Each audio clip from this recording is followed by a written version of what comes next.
సంగారెడ్డి సదాశివపేట మున్సిపాలిటీలపై జగ్గారెడ్డి జెండా ఎగిరింది. ఈ రెండు మున్సిపాలిటీలోనూ చైర్మన్ పీఠాలను దక్కించుకోవడానికి అవసరమైన మ్యాజిక్ ఫిగర్ ను కాంగ్రెస్ పార్టీ దాటేసింది. సంగారెడ్డిలో 38 వార్డులకు గాను 22 వార్డుల్లో, సదాశివపేటలో 26 వార్డులకు గాను 16 వార్డుల్లో కాంగ్రెస్ అభ్యర్థులు విజయాలు సాధించారు. దీంతో ఈ రెండు మున్సిపాలిటీ పీఠాలపై కాంగ్రెస్ జెండా ఎగిరింది.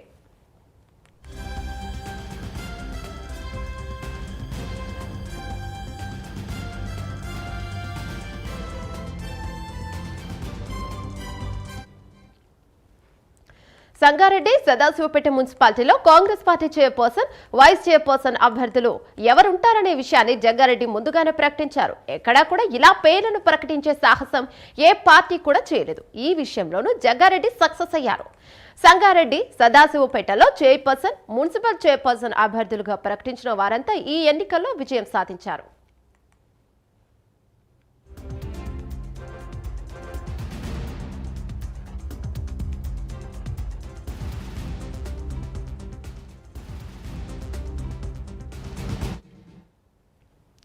ఈ మున్సిపల్ ఎన్నికల్లో జగ్గారెడ్డి మాటను ప్రజలు విశ్వసించారు. కాంగ్రెస్ పార్టీకి ఘన విజయాన్ని అందించారు.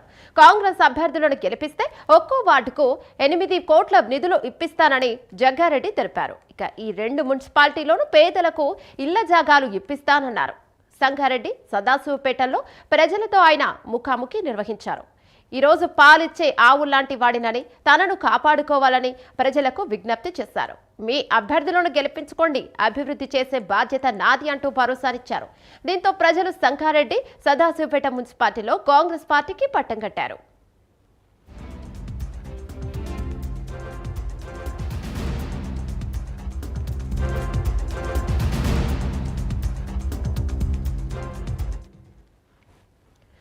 సంగారెడ్డి సదాశివపేట మున్సిపాలిటీలో కాంగ్రెస్ పార్టీని ఆదరించి ఘనమైన విజయాన్ని అందించిన ప్రజలందరికీ జగ్గారెడ్డి, ఆయన సతీమణి నిర్మలా జగ్గారెడ్డి ధన్యవాదాలను తెలిపారు.